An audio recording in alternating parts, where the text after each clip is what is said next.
बिस्मिल्लाहिर्रहमानिर्रहीम। ओके बेटा, स्टार्ट करते हैं। अभी लास्ट बेटा हमने टॉपिक डिस्कस किया था एंटरप्राइज रिस्क मैनेजमेंट के नाम से। अभी जो बेटा हम टॉपिक स्टार्ट करेंगे that is called risk management mistakes to avoid.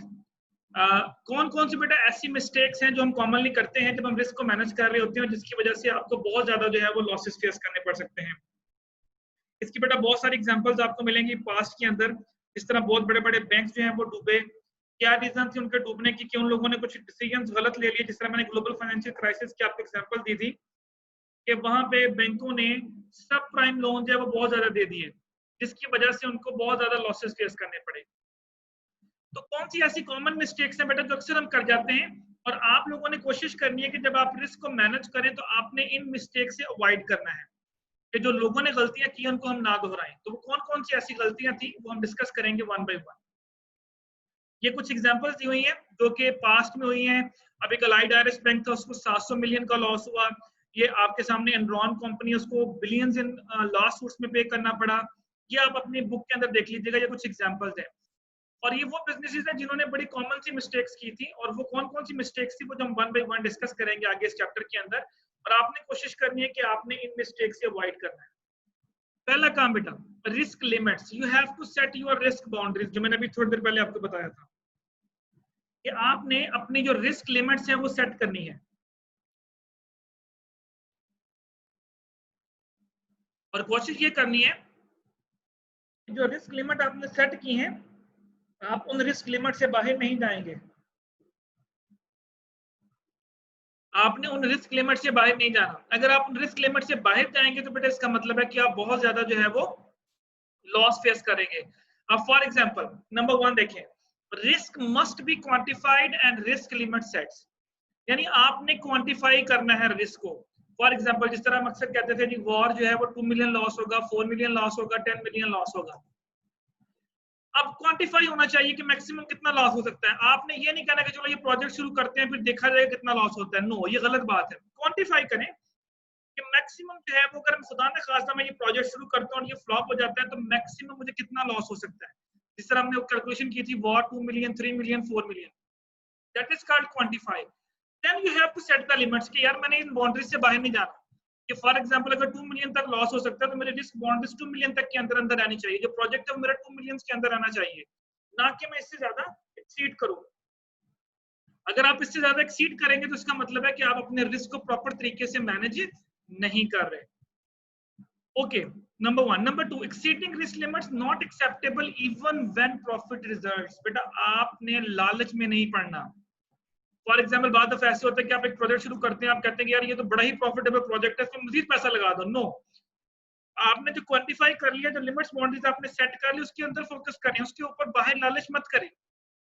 इसकी मैंने बेहतरीन एग्जांपल आपको भी M&M कंपनी की दी कि लोगों ने क्या किया, छोटा सा सेटअप लगाया। उन्होंने कहा कि आप इतने पैसे देंगे तो एक गाड़ी आपको देंगे, अगर आप इतना पैसा इकट्ठा करके देंगे तो बड़ी गाड़ी देंगे, छोटी गाड़ी देंगे। मतलब उन्होंने लालच देना शुरू कर दिया कि अगर फॉर एग्जांपल आप 30 लाख तक हमें कलेक्ट करके देंगे तो हम हैरान देंगे, 60 लाख तक कलेक्ट करके देंगे लोगों से पैसा तो हम आपको फलां गाड़ी दे देंगे। अब ये क्या हुआ, उन्होंने अपने रिस्क बाउंड्रीज को बाहर निकलना शुरू कर दिया। उन्होंने ये नहीं सोचा कि अगर ये कंपनी हमारे साथ फ्रॉड करेगी तो हमने ये पैसे देने कहां से वापस है। तो यहाँ पे यही कहा जा रहा है कि जब आपको प्रॉफिट नजर भी आ रहा हो तो बेटा आपने कोशिश करनी है कि आप अपनी रिस्क बाउंड्रीज के अंदर रहें। अगर आप एक्स्ट्रा रिस्क लेने की कोशिश करेंगे तो मे पॉसिबल वो जो एक्स्ट्रा रिस्क है वो आपका सारे का सारा जो आपने पहले मैनेज किया था उसका भी बेड़ा गर्क कर देगा। So that's why you have to focus on your risk limits. Do not assume that you can outguess the market. Again बेटा वही बात कि ये मत सोचें कि जो आपने कह दिया वो फाइनल है, वो हरफ आखिर है। नो, यानी इसको बोलते हैं ओवर कॉन्फिडेंट होना। यानी आपने ये नहीं कहना कि मार्केट में जो चीजें हैं वो तो पता नहीं क्या मार्केट कह रही, मैं जो कह रहा हूँ वो ठीक है। नो, आप मार्केट कंडीशंस को देखें कि मार्केट क्या कह रही है, उसके मुताबिक डिसीजन लें। अगर आप कहेंगे नहीं जी जो मैं कह रहा हूँ वही ठीक है, जो मार्केट कह रही है वो ठीक नहीं है, तो गलत बात है बेटा। इससे भी आपका जो ये बड़ी कॉमन मिस्टेक है जो अक्सर हम कर जाते हैं। कुछ बेटा हमारे मैनेजर ऐसे होते हैं, मुझे ये कहते हैं कि यार ये मार्केट को क्या पता, मुझे पता है, मैं इतने सालों से मेरा तजर्बा है, आपको मैं ये करना चाहिए। तो ये गलत बात है। यानी अगर आप ये सोचते हैं कि मेरा जो गैस है वो बिल्कुल ठीक है बाकी सारा गलत है, तो इससे भी आप बहुत बड़े रिस्क से निपट आप की तरफ जा रहे हैं, जिसको आपको बहुत ज्यादा लॉस भी दे सकता है। बी डाइवर्सिफाइड, डेफिनेटली बेटा do not put all the eggs in a single basket. आपको मुख्तलिफ जगहों पे पैसा लगाना चाहिए। और नीचे लिखा scenario analysis and stress testing. ये बेटा कुछ टेक्निक्स हैं जिसके जरिए आप एनालिसिस करके अपना रिस्क जो है उसको मैनेज कर सकते हैं। खैर ये मैं आपको पढ़ाऊंगा नहीं, लेकिन बस आप ये ध्यान में रखें कि ये कुछ मेथड्स हैं जिसके जरिए आपको, जिस तरह हमने वॉर का मेथड पढ़ा था, ESF का मेथड पढ़ा था, इसी तरह ये सिनेरियो एनालिसिस और टेस्ट जो है, स्ट्रेस टेस्टिंग जो है, ये कुछ मेथड्स हैं जिसके जरिए हम ये अंदाजा लगा सकते हैं कि हमें जो मैक्सिमम लॉस है वो कितना हो सकता है। तो ये भी आपको करना चाहिए। जी बेटा, यहाँ तक कोई problem? No sir. No sir, clear है। ओके जी, नेक्स्ट स्लाइड है बेटा हमारे पास, मैनेजिंग द ट्रेडिंग रूम। अब जब बेटा आप इन्वेस्टमेंट करते हैं तो कुछ चीजों को आपको फोकस करना चाहिए। Number 1, do not give too much independence to star traders. अगर आप किसी के थ्रू अपना पैसा इन्वेस्ट करवा रहे हैं तो आप उसको बहुत ज्यादा आजादी मत दें। फॉर एग्जांपल, मैंने किसी ब्रोकर को हायर किया, मैंने कहा यार ये पैसा है फलां सिक्योरिटी में लगा दो, फलां जगह पे पैसा लगा दो, तो आप पहले इसको बहुत ज्यादा आपने इंडिपेंडेंस नहीं देनी, क्योंकि पैसा आपका है। अगर आपने इसको इंडिपेंडेंट छोड़ दिया, आपने कहा ठीक है यार जो तुम्हारा दिल करता है करो, तो बेटा उसका पैसा नहीं है, पैसा आपका डूबना है। तो कोशिश करें कि आप उनको बहुत ज्यादा जो है वो इंडिपेंडेंस ना दें। अगर आप उनको बहुत ज्यादा इंडिपेंडेंस देंगे तो बेटा वो आपको नुकसान भी पहुंचा सकते हैं, क्योंकि उन लोगों ने तो रिस्क लेना ही लेना है। क्यों रिस्क लेना है? क्योंकि उन्होंने तजर्बा करना है, पैसा तो आपका है। तो कोशिश करें कि आप उनसे कहें कि जब वो पैसा दें तो आप उनको ये जरूर बोलें कि यार जब भी आपने कोई इन्वेस्टमेंट का डिसीजन लेना है तो मुझसे आपने लाजमी तौर पे जो है वो पूछना है कि मैं पैसा लगाऊं या ना लगाऊं, देन फिर आपने डिसीजन लेना है। यानी बहुत ज्यादा इंडिपेंडेंस ना दें उनके साथ जो है, तो आप क्या करें, उनके साथ बेटा आपने मुशावरत करनी है, then you have to take the decision, फिर आप जो है उसका डिसीजन लें। ओके, देन बेटा separate the front, middle and back office. इसका मतलब क्या होता है? एक मिनट बेटा जरा वेट कीजिएगा, एक मिनट जरा होल्ड कीजिएगा, मैं अभी बात।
ओके बेटा, तो separate the front, middle and back office. इसका बेटा मतलब ये होता है, जो यहाँ पे ऑफिस की उसने बात की हुई है, वो ये बात की है कि फ्रंट ऑफिस बेटा इसको बोलते हैं फ्रंट मैन, जो कि आपका फ्रंट, जिस तरह मैं छोटी सी एग्जांपल आपको जिस यूनिवर्सिटी की दूं, तो फ्रंट वाले कौन से होंगे? टीचर्स होंगे, जो कि डायरेक्ट डील करते हैं किसके साथ?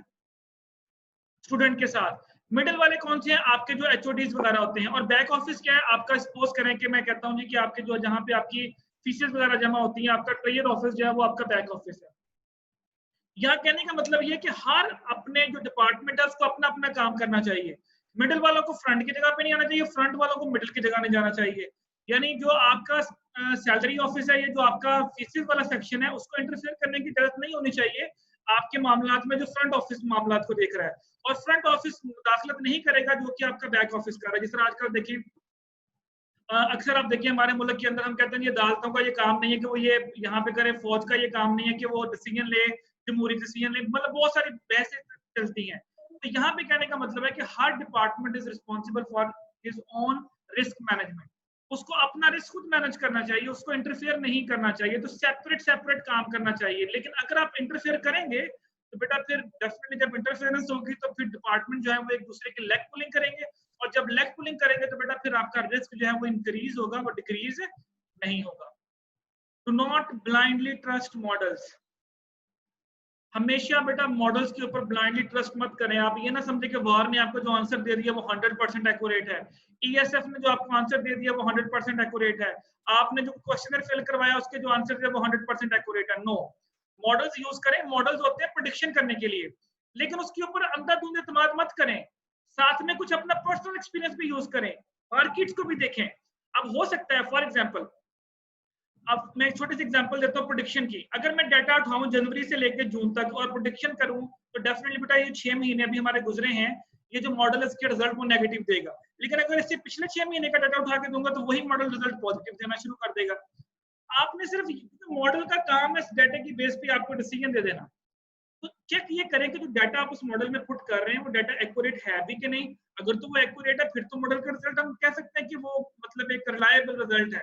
लेकिन अगर आपने अज्यूम करके डाटा डाला हुआ, जिस तरह अक्सर हम रिसर्च के अंदर अपनी तरफ से डाटा डाल देते हैं, तो बेटा मॉडल के जो रिजल्ट्स होंगे वो ट्रू फैक्ट्स एंड फिगर्स को शो नहीं कर रहे।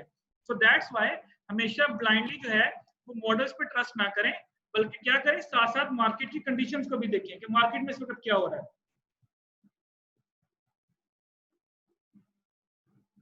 Be conservative in recognizing inspection profits.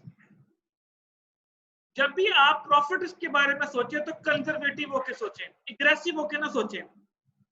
यार कम से कम मैंने इतना प्रॉफिट तो जरूर लेना है, यानी मैंने फलान जगह से इतना प्रॉफिट जरूर लेना है, ये ना सोचें कि मैंने इतना ज्यादा प्रॉफिट लेना है। कंजर्वेटिव जब आप होकर सोचेंगे तो आप थोड़ा सा एग्रेसिव नहीं होंगे, बल्कि आप ऐसे प्रोजेक्ट्स में पैसा लगाएंगे जहां पे बहुत ज्यादा रिस्क नहीं होगा।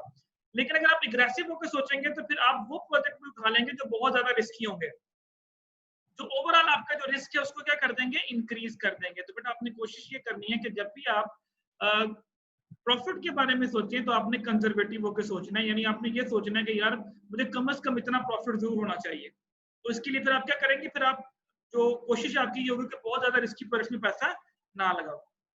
Do not sell clients inappropriate products. बेटा सिंपल सी बात है, जो चीज आप कस्टमर को दिखाते हैं उसको वही दें। ये ना हो कि आप दिखाते कुछ और है लेकिन आप देते कुछ और है। अगर आप ऐसा करेंगे तो आपका रिस्क बढ़ जाएगा। एक तो आपकी रेपुटेशन डैमेज होगी, जब रेपुटेशन डैमेज होगी तो डेफिनेटली बेटा क्या होगा, कस्टमर आपके पास नहीं आएगा। जब कस्टमर आपके पास नहीं आएगा तो आपको रिस्क जो है वो आपका इंक्रीज होना शुरू हो जाएगा। एंड लास्ट वन बेटा बहुत सिंपल है, बी वेयर इजी प्रॉफिट्स। अगर किसी जगह से आपको शॉर्टकट के जरिए पैसा आ रहा है वो मत यूज करें। जिस तरह मैंने आपको फिर मैं वंस अगेन उसी के ऊपर ये डबल चावल एग्जांपल देख लें। ये क्या था कि जी आप पैसे देके जाएं, कल आके हमसे डबल पैसे ले जाएं। ये क्या था, बी वेयर इजी, ये इजी प्रॉफिट थे। तो शॉर्टकट मत यूज करें। अगर आप कहते हैं फलां को भी प्रॉफिट हुआ, फलां को भी प्रॉफिट हुआ, फलां को भी प्रॉफिट हुआ, उसने आज लगाया उसको इतने मिल गए, इसका मतलब है कि वो इजी प्रॉफिट जनरेट कर रहे हैं। अगर आप उसके पीछे चलेंगे तो हो सकता है कि वो जो इजी प्रॉफिट्स हैं वो आपको बहुत ज्यादा लॉसेस दे जाए, जिसकी मैंने बेस्ट एग्जांपल आपको M&M कंपनी की भी दी है, और ये मैंने जो आपको डबल चावल एग्जांपल दी वो भी यही है। तो ये बेटा ऐसी मिस्टेक्स हैं जो आप जिससे आपने अवॉइड करना है। अगर किसी जगह से आपको बहुत आसानी से प्रॉफिट मिल रहा है, कुछ एफर्ट नहीं करनी पड़ रही, तो बेटा सोच लें कि लॉन्ग रन के अंदर वो जो प्रॉफिट है वो आपको बहुत ज्यादा नुकसान दे सकता है। जी बेटा यहाँ तक कोई प्रॉब्लम? सर इसमें आपने पॉइंट बताया B conservative in recognising Inception profit, से इसको दोबारा थोड़ा सा बता दें। जब भी आपने प्रॉफिट के बारे में सोचना है कंजर्वेटिव होकर सोचना है। अगर आप एग्रेसिव होकर सोचेंगे तो एग्रेसिव का मतलब है कि मैं इतने मिलियंस कमा लूंगा। जब आप एग्रेसिव होकर सोचेंगे तो फिर आप एग्रेसिव प्रोजेक्ट्स में पैसा लगाएंगे, यानी ऐसे प्रोजेक्ट्स उठाएंगे जो बहुत ज्यादा रिस्की हैं। कंजर्वेटिव वो लोग होते हैं जो थोड़ा सा रिस्क लेने से डरते हैं। वो कहते हैं चलो यार अगर 100 रुपया नहीं मिलता कम से कम 50 तो मिल ही रहे ना, तो ये प्रोजेक्ट उठा लो। तो आपने जब प्रॉफिट की रिकॉग्नाइजिंग करनी है तो आपने कोशिश ये करनी है कि आप कंजर्वेटिव होकर सोचें, बहुत ज्यादा एग्रेसिव होकर ना सोचें। यानी आप कहेंगे थोड़े भी शुक्र करने वाले बने, आसान अल्फाज के अंदर। तो अगर आप इसको बहुत ज्यादा प्रॉफिट की तरफ जाएंगे, लालच की तरफ जाएंगे, तो बेटा फिर वो आपको बहुत ज्यादा लॉस की तरफ भी लेके जा सकते जी सर। लिक्विडिटी रिस्क बेटा ये हम पहले भी डिस्कस कर चुके हैं। लिक्विडिटी रिस्क क्या होता है? ये ऐसा रिस्क होता है जब कंपनी के पास शॉर्ट टर्म लोन्स पे करने के लिए पैसे नहीं होते, यानी आपके पास शॉर्टेज ऑफ फंड्स हो जाती है, उसको हम लिक्विडिटी रिस्क कहते हैं। और ये देखिए 2007-8 में जो ग्लोबल फाइनेंशियल क्राइसिस आया था, मैंने वहां भी आपको ये बताया था कि बैंकों के पास पैसा नहीं रहा था, उन्होंने बहुत ज्यादा लोन दे दिए और जब लोग अपना पैसा वापस लेने के लिए आए तो बैंकों के पास पैसा था नहीं, तो बैंकों को क्या फेस करना पड़ा, बैंकों को लिक्विडिटी रिस्क फेस करना पड़ा, जिसकी वजह से बहुत से बैंक जो थे वो फ्लॉप हो गए, फेल हो गए। ओके, अब करना क्या है, आपने इस लिक्विडिटी रिस्क को कवर कैसे करना है। अच्छा, अब आपने कौन सी ऐसी कॉमन मिस्टेक्स है जिनसे आपने बचना है। Number 1, need to ensure that liquidity funding needs can met in a stressed market condition, यानी आपने रिस्क लेने से पहले ये इंश्योर करना है कि अगर मार्केट में कोई स्ट्रेस कंडीशन आ गई, फॉर एग्जांपल कोई ऐसी सिचुएशन आ गई कि मार्केट डाउनफॉल की तरफ चलेगी, तो क्या आपके पास इतना फंड है कि आप उस कंडीशन से निपट सकें। ये चीज आपने ध्यान में रख के फिर आपने अपने लिए कैपिटल जो है वो रिजर्व करना है। अब देखें जिस तरह आजकल के हालात देखें, तो आजकल जिन लोगों के पास लिक्विडिटी पड़ी थी तो फिलहाल तक वो सर्वाइव करते आ रहे हैं कोरोना वायरस के अंदर, 5-6 माह हो गए उन्होंने सर्वाइव किया, लेकिन मे पॉसिबल वो बहुत ज्यादा लंबे अरसे तक उससे सर्वाइव ना कर सके। तो गवर्नमेंट ने क्या किया, गवर्नमेंट ने कहा कि अब आप लोन ले लें बैंकों से, हम लो इंटरेस्ट रेट्स के ऊपर, आप देखिए इंटरेस्ट रेट भी बहुत कम सतह पे आ गया, आई थिंक 6-7% पे आ चुका है, ताकि आप अपने जो लिक्विडिटी की आपको कमी हो रही है आप उस कमी को पूरा कर सके।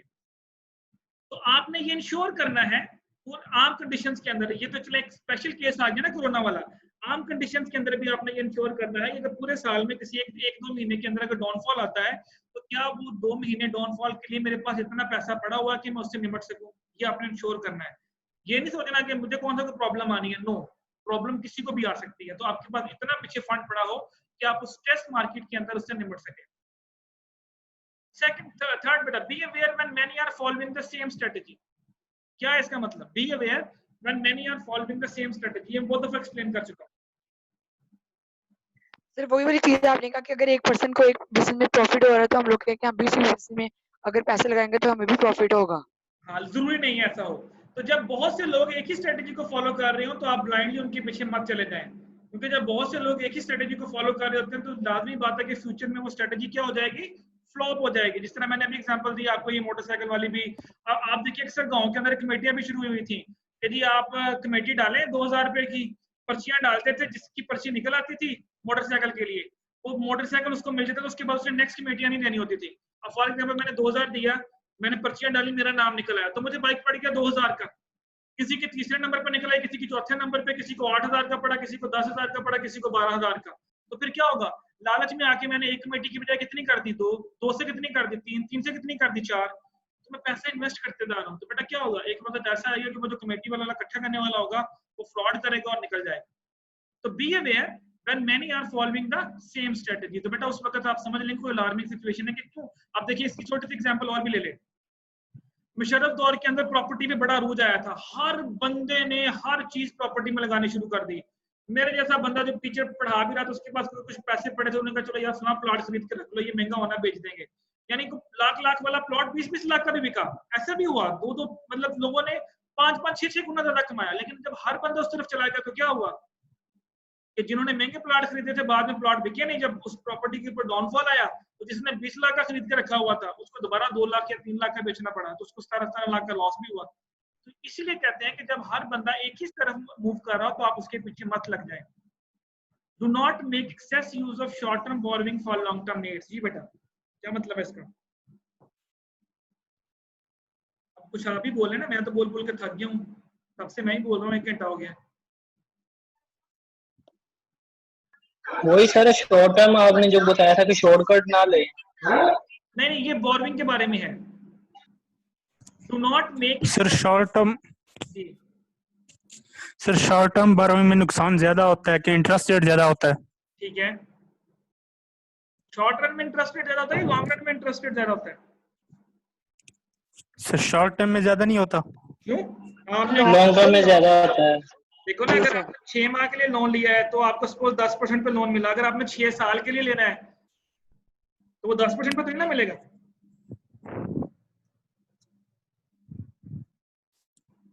देखिए इसका मतलब ये है, अगर आपने फॉर एग्जांपल कोई प्रोजेक्ट शुरू किया जो कि 5 साल में कंप्लीट होना है, उसके लिए फिर शॉर्ट टर्म लोन मत इस्तेमाल करें। यानी आपने अगर शॉर्ट टर्म लोन का मतलब होता है वो पैसा जो आपने 1 साल में वापस करना है, और लॉन्ग रन का मतलब होता है वो पैसा जो आपने 1 साल से ज्यादा अरसे में वापस करना है। तो यहाँ कहने का बेटा मकसद ये है कि अगर आप शॉर्ट टर्म लोन लेके अपनी लॉन्ग टर्म जरूरतों को पूरा करेंगे तो कैसे बेटा आप पैसे वापस कर पाएंगे। मैंने लोन लिया 1 साल के लिए और जिस प्रोजेक्ट में वो पैसा लगाया वो लगाया 5 साल के बाद उसने पैसा देना शुरू करना है, बेटा 1 साल के बाद जब आपने पैसे वापस करने हैं तो बाकी 4 साल आप वेट तो नहीं कर सकते। तो यहाँ ये कहा जा रहा है कि अगर आपने लॉन्ग टर्म के लिए इन्वेस्टमेंट करनी है तो उसके लिए लॉन्ग टर्म का लोन ले, उसके लिए शॉर्ट टर्म वाला लोन मत लें। तो do not use excessive use of short term loan, यानी एक्सेसिव यूज मत करें शॉर्ट टर्म लोन का, क्योंकि शॉर्ट टर्म लोन आपने 1 साल के अंदर अंदर वापस करना होता है। Market transparency is very important बेटा। True facts and figures show करें लोगों को, सच बोलें, जो प्रोडक्ट आपकी है उसके मुताबिक आप उनको बताएं, जो दिखा रहे हैं वही उनको दें, ताकि आपकी मार्केट में रेपुटेशन बने। अगर मार्केट ट्रांसपेरेंट नहीं होगी तो डेफिनेटली बेटा आप डिसीजन सही तरह से नहीं ले सकेंगे। अगर रॉन्ग इन्फॉर्मेशन दी जाएगी तो उसकी बेस के ऊपर आप सही तरह से डिसीजन नहीं ले सकते। तो market transparency is very important बेटा, specially for risk management. Understand बेटा? जी सर। ओके बेटा, कुछ नॉन फाइनेंशियल कॉर्पोरेशंस के लिए बेटा किन किन चीजों को नजर देखें। एक होती है फाइनेंशियल कॉर्पोरेशंस लाइक बैंक्स हो गए, इंश्योरेंस कंपनीज होगी जो फाइनेंस के अंदर डील करती हैं। नॉन फाइनेंशियल कॉर्पोरेशंस क्या होंगी? फॉर एग्जांपल टेक्सटाइल मिलें हो गई, आपकी जो सर्विसेज बिजनेसेस हो गई, ये सारी की सारी आपकी नॉन फाइनेंशियल कॉर्पोरेशन में आती हैं। इनको किन चीजों को मद्देनजर रखना चाहिए? वही चीजें बेटा जो हम पहले पढ़ चुके हैं। It is important to fully understand the product you are trade. बेटा जो प्रोडक्ट आप ट्रेड कर रहे हैं आपको उसके बारे में फुल इंफॉर्मेशन होनी चाहिए। आप जब अपने कस्टमर को अपने प्रोडक्ट के बारे में बताएं तो उनको सच बताएं, उसमें क्या फ्लॉज हैं, क्या उसकी बेहतरी है, क्या क्वालिटी है, जो आप बता रहे हैं और वही चीज आप उसको दें। ये ना हो कि आप बता कुछ और रहे हैं लेकिन आप दे कुछ और रहे हैं। तो ये चीज अगर आप करेंगे तो आप बहुत बड़ी मिस्टेक कर रहे हैं। नहीं पॉसिबल शॉर्ट रन में तो आपको फायदा हो जाए, ठीक है यार आपकी सेल बढ़ गई, लेकिन इन द लॉन्ग रन जब कस्टमर वो चीज लेकर चला जाएगा और जब उसको पता चलेगा ये चीज जो आपने कही थी वो वाली नहीं है, तो नेक्स्ट टाइम वो आपसे कभी भी चीज परचेज नहीं करेगा, बल्कि वो आपकी बुराई करेगा, मार्केट में 10 लोगों को और बताएगा कि यार इस बंदे से चीज नहीं खरीदनी। So that's why you have to fully understand कि जो प्रोडक्ट आप बेच रहे हैं, तो जो कस्टमर को आप इंफॉर्मेशन दे रहे हैं, क्या वो information true facts and figures के ऊपर बेस करती है या नहीं करती। Beware of hedgers becoming speculators। क्या होते हैं hedgers? क्या होते हैं पहले ये बताएं, hedging क्या होता है?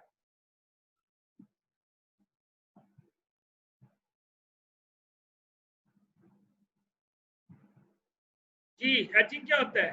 Anyone?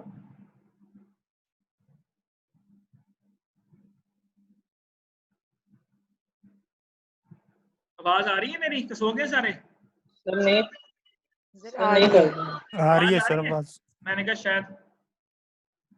बेटा हैजिंग होती है, देखिए हैजर्स क्या होते हैं? जो अपने रिस्क को मैनेज करते हैं। फॉर एग्जांपल आपने पढ़ा होगा फॉरवर्ड कॉन्ट्रैक्ट, फ्यूचर कॉन्ट्रैक्ट्स पढ़े हुए हैं, ऑप्शंस वगैरह नो सर। पढ़े हुए हैं ना? कोटा साहब ने पढ़ाए होंगे। सर ये ऑप्शन और हेजिंग का पढ़ा था कॉर्पोरेट गवर्नेंस में, हाँ। लेकिन वो भी अब याद नहीं आ रहा। हैजर्स क्या होते हैं बेटा? हैजिंग क्या होती है? फॉर एग्जांपल मैं कहता हूँ जी कि आज डॉलर 170 रुपए का, आप कहते हैं यार मैंने 2 महीने के बाद फलां बंदे को इतने डॉलर पे करने हैं। आप बैंक से आज रेट तय कर लेते हैं कि यार मैं आपसे 170 रुपए या 172 रुपए में जो है वो डॉलर खरीदूंगा। अभी आप हैजिंग कर रहे हैं, यानी आप अपने रिस्क को मैनेज, आपको लगता है कि डॉलर मजीद महंगा हो जाना है, आज 170 का है, अगर 2 महीने बाद मैंने पेमेंट करनी है तो 190 का हो जाना है, तो आप अपने रिस्क से बचने के लिए आज ही रेट तय कर लेते हैं। इसको बोलते हैं फॉरवर्ड कॉन्ट्रैक्ट्स या फ्यूचर कॉन्ट्रैक्ट्स कहते हैं। अब यहाँ पे उसने लिखा कि be aware hedgers becoming speculators. Speculators क्या होते हैं? स्पेकुलेटर्स वो लोग होते हैं जो बहुत ज्यादा रिस्क लेते हैं। फॉर एग्जांपल मैंने एक चीज खरीदी, थोड़ा सा रेट बढ़ा, मैंने फौरन उसको बेच के नया खरीद लिया, फिर रेट बढ़ा, मैं ये वेट नहीं करता। ये होते इन्वेस्टर नहीं है, लेकिन ये ऐसा इन्वेस्टर होता है जो एग्रेसिव होता है। जिस तरह अक्सर लोग कहते हैं कि यार 10 रुपए की चीज खरीदी, 10.5 रुपया रेट हुआ, आपने फौरन मार्केट में बेच दिया, यानी छोटे छोटे प्रॉफिट्स कमाते हैं। ये बहुत लंबे अरसे तक वेट नहीं करते। आम इन्वेस्टर क्या करता है कि आपने एक चीज खरीद ली, आपने कहा चलो यार जब ये महंगी होगी तब बेचूंगा, 2 रुपए बढ़े आपने और वेट किया, 3 बढ़े आपने और वेट किया, आपने कहा और बढ़ेगा और बढ़ेगा, यानी आप उसको वेट करते करते फिर बेचते हैं। जबकि स्पेकुलेटर्स ऐसा नहीं करते, वो बहुत क्विक डिसीजन लेते हैं, उनको फायदा भी हो जाता है, बाद दफा उनको नुकसान हो जाता है। जो चीज आपने खरीदी में भी उसकी प्राइस बढ़ने की बजाय कम हो गई, आपने फौरन सेल कर दिया, यार इसने मजीद कम हो जाना है, यानी वेट नहीं किया। 10 रुपए से 9.5 ही आपने कहा बेच दो यार, अभी 50 पैसे लॉस हो रहा है, बेच दो। तो उन्होंने बोला कि कोशिश करें कि आप हैजर्स रहें, स्पेकुलेटर्स मत बने। देखिए क्या लिखा हुआ, beware of hedgers becoming speculators. अगर आपको लग रहा है कि आप हैजर छोड़ के आप स्पेकुलेटर्स बन रहे हैं तो आप बहुत ज्यादा रिस्क ले रहे हैं। इसका मतलब ये है कि आप रिस्क से बचने की बजाय रिस्क टेकिंग की तरफ जा रहे हैं। तो चेक करें कि कहीं आप भी तो ऐसा नहीं कर रहे हैं। अगर आप ऐसा कर रहे हैं तो इसका मतलब है कि आप रिस्क लेने की तरफ जा रहे हैं। तो कोशिश करें कि ऐसी मिस्टेक मत करें। मैं ये नहीं कहता कि रिस्क नहीं लेना चाहिए, रिस्क लेना चाहिए, लेकिन with in the risk boundaries. अब एक बंदा जो हमेशा डर डर के चलता था, अब यकदम उसने आके एग्रेसिवली इन्वेस्ट करना शुरू कर दिया, डेफिनेटली बेटा इसका मतलब ये होगा कि फ्यूचर में उसको लॉस भी ज्यादा हो सकता है। Okay, it can be dangerous to make the trade department as a profit center. अब ट्रेड डिपार्टमेंट क्या होता है बेटा, जिस तरह आपकी यूनिवर्सिटी में ट्रेड डिपार्टमेंट है, वो क्या करता है, आपसे फीसेस वगैरह रिसीव करता है, यानी जो यूनिवर्सिटी के फंड्स हैं उनको सर्कुलेट करता है आसान अल्फाज के अंदर। उसने बोला कि ट्रेजर का काम सिर्फ फंड्स को रिसीव करना और सर्कुलेट करना है, उसका काम डिसीजन मेकिंग नहीं है कि फलां प्रोजेक्ट में इतना पैसा लगा दो, फलां बिल्डिंग में इतना। हाँ, डिसीजन किसने लेना है, अपर मैनेजमेंट ने। पैसे किसने देना है, ट्रेड डिपार्टमेंट ने, कि जी फलां बंदे को इतनी पेमेंट कर दो। ट्रेड डिपार्टमेंट का ये काम नहीं होना चाहिए कि वो आपको मशवरे देगी कि इतना पैसा यहाँ लगाओ, इतना पैसा यहाँ लगाओ, इतना पैसा यहाँ लगाओ। तो यहाँ भी यही कहना जा रहा है कि आपने अपने ट्रेड डिपार्टमेंट को प्रॉफिट सेंटर नहीं बनाना कि वो आपको प्रॉफिट कमा के दे। आप उसे कहो यार तुम्हें मैंने फ्री हैंड दे दिया, आपके पास पैसा पड़ा होता है, जहां दिल करता है लगा दो। बट अगर आपने उसको फ्री हैंड दे दिया तो इसका मतलब है कि ट्रेड डिपार्टमेंट पर गलत जगह में पैसा भी लगा के आपका पैसा डुबो भी सकता है। सो बी अवेयर कि आपका जो ट्रेड डिपार्टमेंट जो उसका काम है वो सिर्फ वही करें, वो दूसरे कामों आप उसको प्रॉफिट सेंटर बनाने की कोशिश मत करें कि वो आपको प्रॉफिट कमा के दे। प्रॉफिट के लिए आपको डिसीजन मेकिंग करें। जी बेटा, यहाँ तक प्रॉब्लम? No sir. ओके बेटा, लास्ट स्लाइड और यहीं पे हम फिर वाइंड अप करते हैं। 3 तरह के बेटा रिस्क होते हैं, एक होते हैं नॉन रिस्क, एक होता है अननोन रिस्क और एक होता है नॉनेबल रिस्क। नॉन रिस्क बेटा ऐसा रिस्क जो पता होता है कि जी फ्यूचर में आने वाला है, that is called non risk. For example जिस तरह हर साल बजट बोला जाता है तो आपको पता होता है यार कि ये फलां जब बजट आएगा ना अगले साल का, इसमें टैक्सेस बढ़ सकते हैं, इसमें फलां चीज हो सकती है, इसमें फलां चीज हो सकती है। Those are called non risk, जिसका पता होता है कंपनी को ये हो सकता है कि अगर गवर्नमेंट ने टैक्सेस बढ़ा दिए तो हमें ये फायदे ये नुकसान हो सकते हैं। ये नॉन रिस्क होते हैं। अननोन रिस्क वो रिस्क होता है जिसको आप बिल्कुल भी नहीं जानते और एकदम अल्लाह ताला की तरफ से कोई आफत आ रही है, जिस तरह ये कोरोना वायरस आ गया। अब किसी ने नहीं सोचा था कि कोरोना वायरस आने की वजह से हमें इतने लॉसेस हो जाएंगे। This is called unknown risk. वो रिस्क जो कुदरती तौर पे अल्लाह ताला की तरफ से आपके ऊपर नाजिल हो जाए, या वैसे जो रिस्क आप कभी सोच भी नहीं सकते थे कि आपको आ सकता है, वो रिस्क आपको आ जाए, that is called unknown risk. Unknowable risk क्या होता है? It is between known and unknowable. ये आप इसके बारे में कुछ जानते भी होते हैं और इसके बारे में नहीं भी जानते होते, यानी कुछ इन्फॉर्मेशन आपको होती है कि यार ऐसा हो सकता है। फॉर एग्जांपल जब ये कोरोना वायरस अमेरिका में आया था तो ये नॉनेबल बन गया बहुत से मुल्कों के लिए कि यार अगर ये हमारे मुल्क में आ गया तो हमें भी ऐसे ऐसे नुकसान हो सकते हैं। This is called unknowable. यानी अननोनेबल का मतलब होता है it is between known and unknown. कुछ पोर्शन आपको पता होता है लेकिन उसका ये नहीं पता होता कि इसका इम्पैक्ट कितना सीवियर पड़ेगा। तो दिस इज कॉल्ड अननोनेबल, जिसमें आप कहते हैं फॉर एग्जांपल आप कहते हैं जी कि जी अगर फलां चीज हो जाती है मुल्क के अंदर, या अगर कर्फ्यू लग जाता है फॉर एग्जांपल, या कुछ इस तरह का मसले मसाइल हो जाए जिस तरह गवर्नमेंट की कंडीशन जा रही हैं, तो हमें ये फायदे ये नुकसान हो सकते हैं। तो this is called unknown. It's between known and unknown, यानी कुछ पोर्शन आपको पता होता है लेकिन कुछ आपको नहीं भी इल्म होता। जी बेटा, this is called mistakes to avoid. आपने कौन कौन सी ऐसी मिस्टेक्स है जिनसे आपने अवॉइड करना है? तो बेटा यहाँ तक प्रॉब्लम, तो you can ask any question, any one of you. No sir. Clear है बेटा? अच्छा, ये दोनों टॉपिक के बारे में हमने आज डिस्कस किए। अब ईद के बाद जब हमारी क्लासेस होंगी तो बेटा उसके अंदर जो हम डिस्कस करेंगे उसमें हमारा एक टॉपिक होगा इकोनॉमिक कैपिटल, और वो सारे का सारा न्यूमेरिकल टॉपिक होगा। तो कोशिश कीजिएगा कि जो नेक्स्ट हमारी क्लासेस उसमें रेगुलर रहिएगा। That is very important topic, क्योंकि वो सारे का सारा न्यूमेरिकल बेस होगा और वहां तक जो होगा वो हमारा कोर्स होगा फॉर द फाइनल एग्जामिनेशन, उस टॉपिक को इंक्लूड करके। जी सर। ठीक हो गया? सर नेक्स्ट वीक हमारी क्लास होगी? चेक कर लेंगे बेटा कि कब तक छुट्टी है, क्योंकि मेरे ख्याल शायद अभी यूनिवर्सिटी ने अनाउंस तो नहीं किया, डिपेंड करता है कि कब तक छुट्टियां हैं, तो उसके हिसाब से बेटा हम डिसाइड कर लेंगे। मैं आपको बता दूंगा उसके। ओके बेटा, देन अल्लाह हाफिज। अल्लाह हाफिज़। अल्लाह हाफिज़।